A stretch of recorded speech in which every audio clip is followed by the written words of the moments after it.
Hello, Brian the Fanboy here, and today I'm gonna talk about Aladdin. And of course, I'm talking about the Disney movie from 1992. Now, I think I first learned about Aladdin from watching the commercials for it back when my family and I were living in Chancery, Massachusetts. I was 6 years old at the time. Of course, at the time, I thought found out about it from watching the commercial for it on the video cassette for 101 Dalmatians, but it's been so long ago I can't remember how I really found out about it. Now, before the movie of Aladdin, I did know about the story. I mean, I probably didn't hear the whole story, but I knew it was about a guy who found a genie. He got three wishes. I think my earliest memory of the Aladdin story came from an episode of Rocky and Bullwinkle in one of their fracture fairy tale segments. This was back when Rocky and Bullwinkle were airing Nickelodeon. And also I did know about the concept of a genie coming out of a lamp. I think my earliest memory of that was from Mother Babies, but I think other cartoons did it as well. Now, as for the movie itself, well, I saw it with my cousin and two aunts of mine, with one being my father's side of the family and the other one being my mother's side. And after I saw the movie, I enjoyed it. And not only that, but Aladdin was the first Disney movie that gave young boys someone to look up to. I mean, I know Disney had other movies with male leads, but they were either animals or children. But Aladdin was the first male lead adult that was also human that well, would start his own movie. I mean, a majority of leads in best Disney movies were mostly businesses, but I think Aladdin was the start of that, of you know, adult human males in leading roles. But anyway, yeah, what the thing on what most of us boys like about Aladdin is that well, he was an action hero, brave, and went on adventures, and he also got the girl. And yeah, I really enjoyed it back when I was a kid. As a matter of fact, to this day, I still have this fantasy of lying on a magic carpet with a beautiful girl. So I mean, with a beautiful girl. Yes. Anyway, and Princess Jasmine, she was also very beautiful as well. Now, I think at least over a year after the release of the first movie, no, yeah, no, the year after, I mean, in 1983, I mean, well, yeah, I think an anime bought it for me a video cassette of Aladdin, along with one of Beauty and the Beast at BJ's. And this is back in 1983, I think it was. And then the year after, I saw the commercial for The Return of Jafar. Now, unlike the last movie, this movie was a direct-to-video cassette. It did not was not shown on theaters.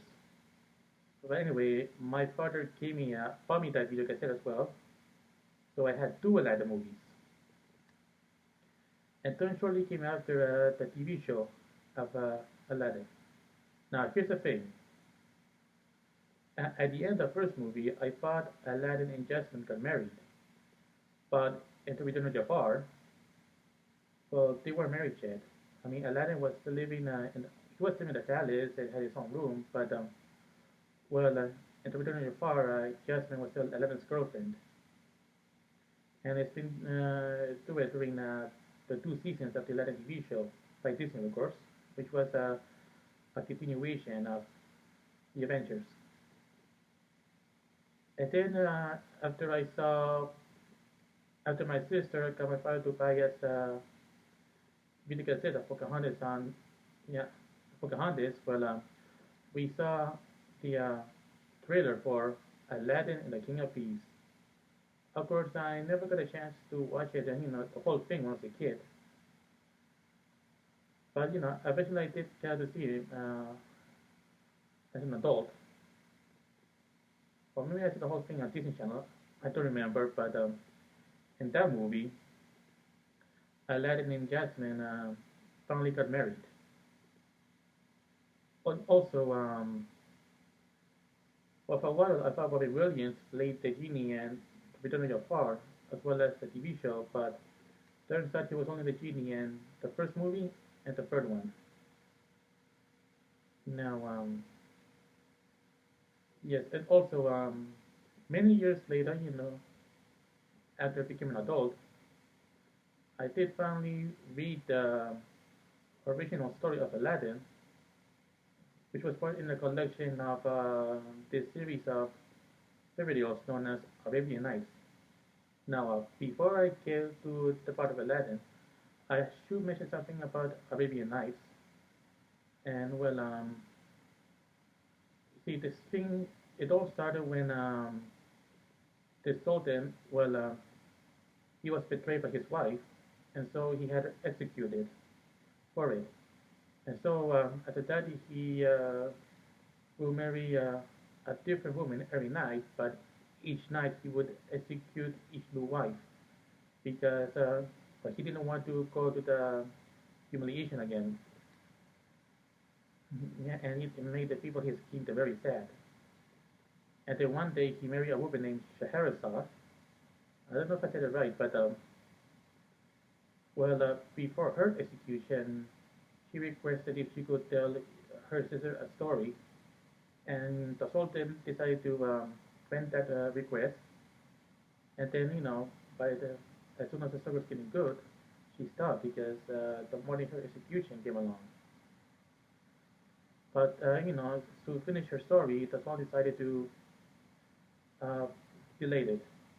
And then, more and more stories go along, and eventually, by the time she finished all the stories, they already had three children. And once the Sultan realized that Scheherazade was nothing like his first wife, he ended his tyranny and became a changed man.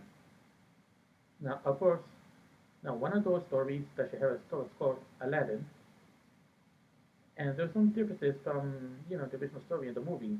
Like for one thing, the story Aladdin didn't take place in the Middle East. It took place in China.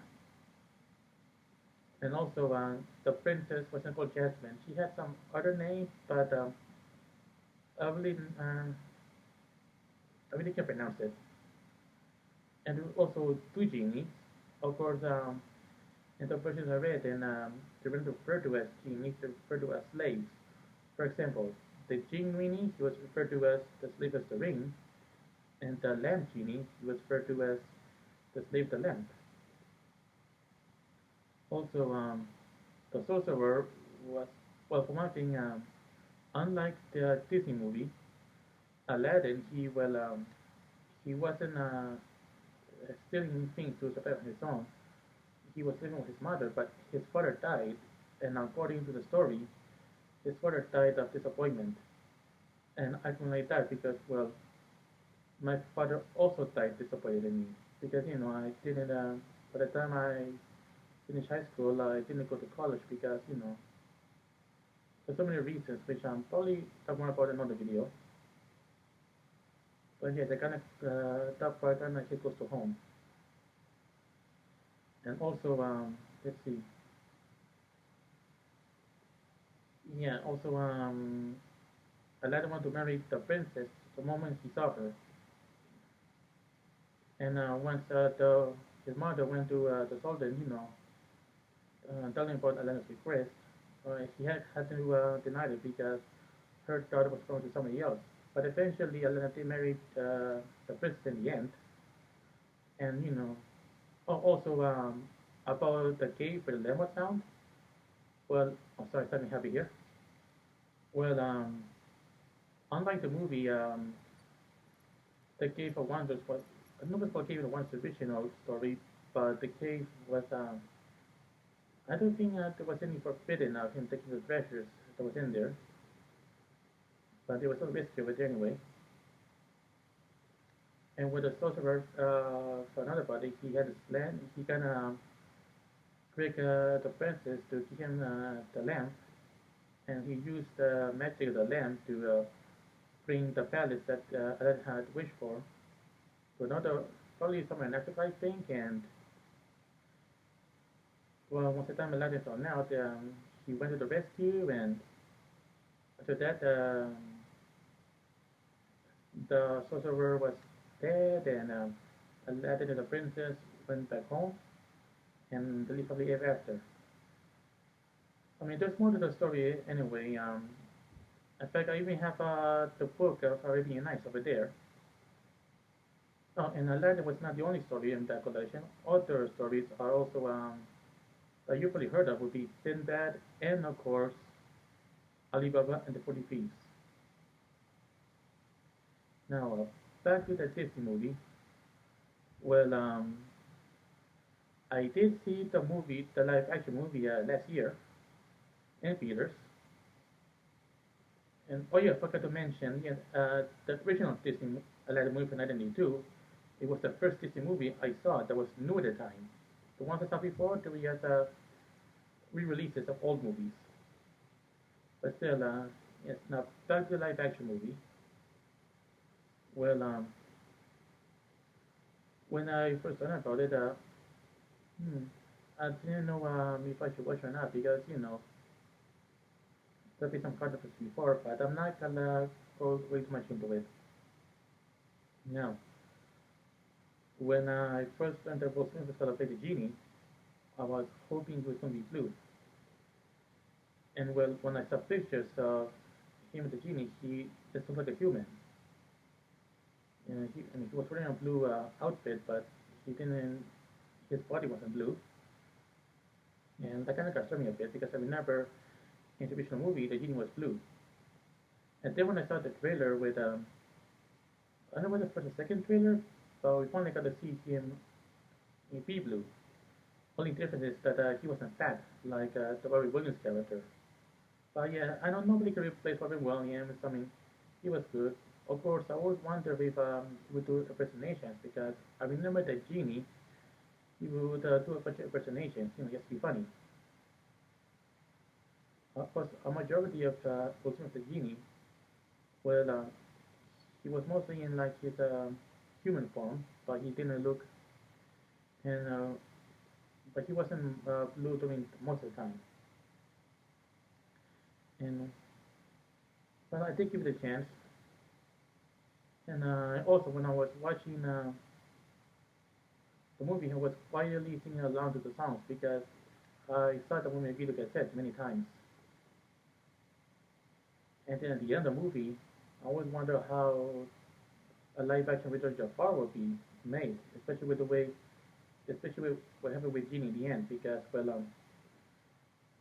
in the first movie, the Genie was free, but still has the magic, which he explained more in Richard Jafar.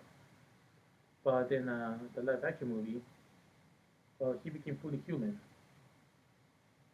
So unless they make a live action with Jafar and reveal that he still has his powers, but not as powerful as he was before, we'll see what happens. So yes, Aladdin was well, it became my favorite Disney movie growing up, with Lion King coming in second. So yeah, I think that's all I can say about Aladdin in this video. I'll see you next time. Bye.